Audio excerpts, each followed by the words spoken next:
Okay, what's up mga kabiyaya? Ito na naman po tayo, gagawa tayo ng vlog. Nandito po ngayon sa engine department.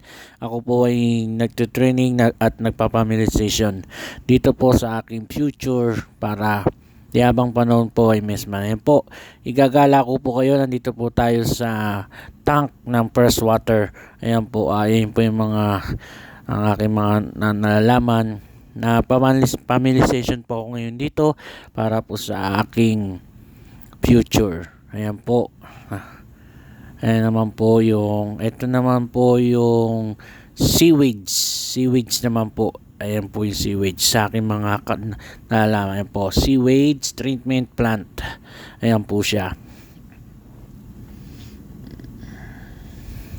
Okay mga kabiyaya, ayan naman po ang loob. Ito naman po yung mga tank ng mga kung paano pinapalamig ang mga fresh water, at dito rin dumadaloy ang mga sea water papunta po para mapalamig yung mga makina rito sa engine room. Ayan po mga kabiyaya. Ayan po, nagtitraining po ako pagkatapos na aking duty sa galley department. Kasi out po ako na alas 7 sa galley department.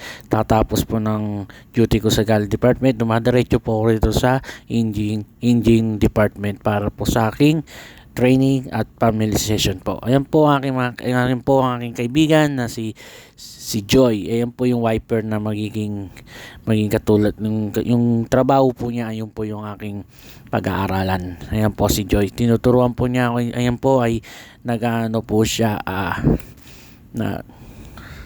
yan po, nag-iikot po siya at sinama po, tinitingnan ko po yung trabaho niya dahil ayun po ang magiging trabaho ko po pag ako naging engine department. Ayan po, nag-reading po siya, tinitingnan niya mga temperature ng mga init na ayan po yan yung tinitingnan po niya, tinicheck po niya. Ayan po yung generator, ayan po yung generator dito sa barko. Tinitingnan po yung temperature, yung init para kailangan po pala bantayan.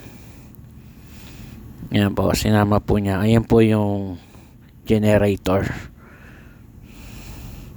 Ayan po ang aking kaibigan. Napakabait at talagang the best yan ang aking kaibigan. Kaya sa kanya po ako nagpapaturo at tinuturuan po niya. Ayan po, ito naman po, nagsasonda po siya. Nagsasonda po raw siya at sinusukat po niya yung sukat kung gaano na karami yung mga dumi ng langis. Nagsusonda po siya. Diyan po raw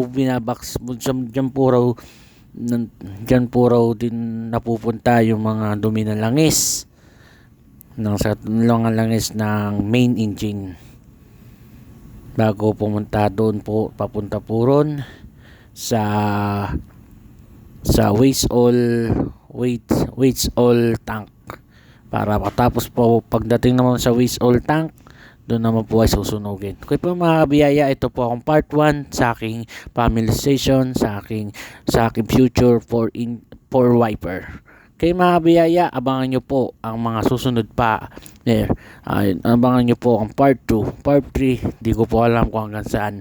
Kasi di ko alam kung hanggang sa akin pag-uwi. Ngayon po, ayun po yung part 1 na makapanood nyo po ngayon. Bangan nyo pa nga iba pa, part 2, part 3. Depende po hanggang sa aking pag-uwi. Bye.